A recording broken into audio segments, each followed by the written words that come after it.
Hello and welcome to another edition of Toys from the Attic. With the new Transformers Robots in Disguise cartoon finally out, I thought I'd go down and pick out one of the action figures. So for this week, we're going to be taking a closer look at the Transformers Strongarm action figure. So without further ado, let's take a closer look at this bad boy. Oh, I mean, bad girl. Good girl. She's a cop.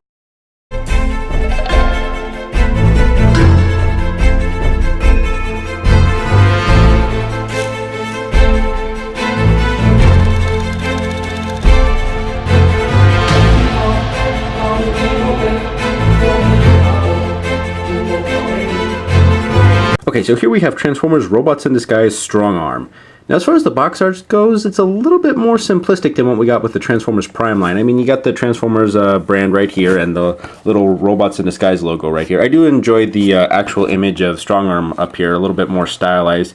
Seems almost a little bit Transformers animated-ish to me, just a little bit. Less of that cel-shaded 3D. You can see Strongarm prominently displayed right here on the box and her alt mode right here, and just another image of her right here.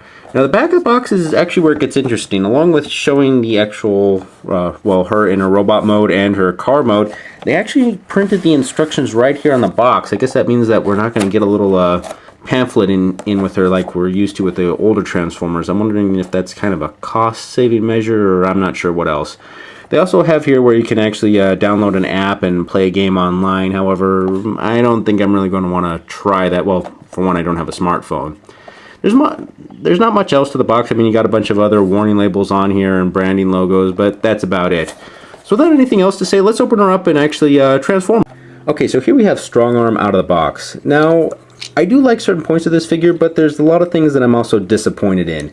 First of all is the weight and the general feel of the plastic. It just kind of feels like a cheaper plastic to me. It just might be because it's so smooth, or just that there's not a lot of weight there.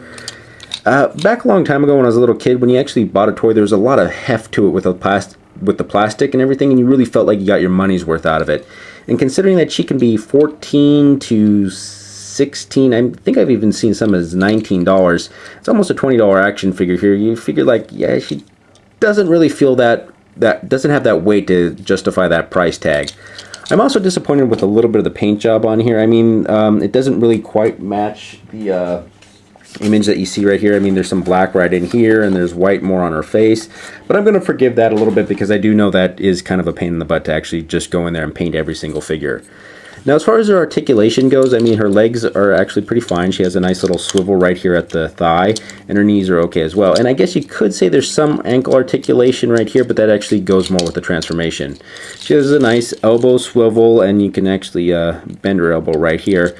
It's actually her shoulder that suffers the most from all this little kibble on her, on her shoulder and on her back. It makes it very limited on how many poses you can actually get with her, and you can't actually have her arm sticking out too far or do too much. It's kind of a little bit of a disappointment. She does have some waist articulation right here too, so that is kind of a neat feature. I will also admit that I'm a little disappointed that there is no light piping on here. You can see that it's just a black solid piece of plastic. I guess they're kind of phasing that out, which is something that I always thought was kind of cool with the Transformers line. I mean, if you get them with a nice back-facing light, it makes it look like their eyes are actually glowing like it would in the actual cartoon. Now, her cab is the only other thing that makes a lot of this big back kibble here, and it just is a little bit of an eyesore. You can either have it folded down and almost looking like a cape or some sort of skirt, but I kind of prefer it up like this just to give her legs a little bit more freedom. Her gun has a nice, surprisingly amount of detail on it. However, I don't really like this artificial laser flare that's coming out of here. It's just more of a personal taste to me. I just prefer it to actually just be flat. It makes it always look like she's firing constantly. Now, as far as her transformation goes, oh, I will also say there's one thing I am also I don't really see the point, is they sculpted little fingers and thumb right in here on her hands, but because of her transformation, this little panel covers it most of the time, so I'm just kind of wondering, like, why would you have that there if you're not going to see it when she's in a robot mode? Okay, oh, and she has her little Autobot logo right here off to the side as opposed to the center, and it's just actually a sticker on here, and it makes you really notice that there is they don't have that many Autobot insignias on here, which is something that used to always be in the old line. You'd probably have it over here on the wings or on the legs or something, just to always distinguish that, yeah, she's part of the Autobot team. Now you just put her legs together to transform her, and then you're going to swivel her waist around, and then these legs don't really want to snap together all that well. I blame sort of how the plastic is. Then you flip her legs up around like this. Now you're probably tempted to push them all the way back, but you're going to want to make sure that they just are back just enough to be flush right here for the back part of the car. It makes her legs stick out right here, but her wheels will still give enough. Her legs will still give enough of a. Sorry, my screen door closed and totally distracted me. Her wheels will give enough of a clearance to where she can still roll pretty fine. Now you're going to flip her chest back right here to reveal this little hole right here, and that's going to allow you to flip her arms all the way up. You would think that you'd flip them up just on the ball joint, but there's actually another joint right here that allows you to flip them up. If I can get that. Yeah, there we go. There we go. I'm going to move her cab back and out of the way for right now. I'm just going to move these shoulders up and get them into place. There we go.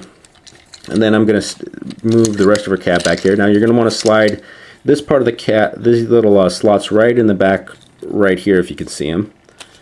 That's going to hold those parts in place, and then you're just going to want to move that down, move that down. This part came undone. Snap those into place, snap that one into place. There you go. Now we're going to actually unfold these parts of her wrist out, or these parts, and slide those together. I will also admit, just looking at it right now, there's a lot of extra sculpted detail right in here. Normally, you would think that they would just kind of leave that blank of all things and just have it just smooth plastic, but I do actually like the amount of detail in there.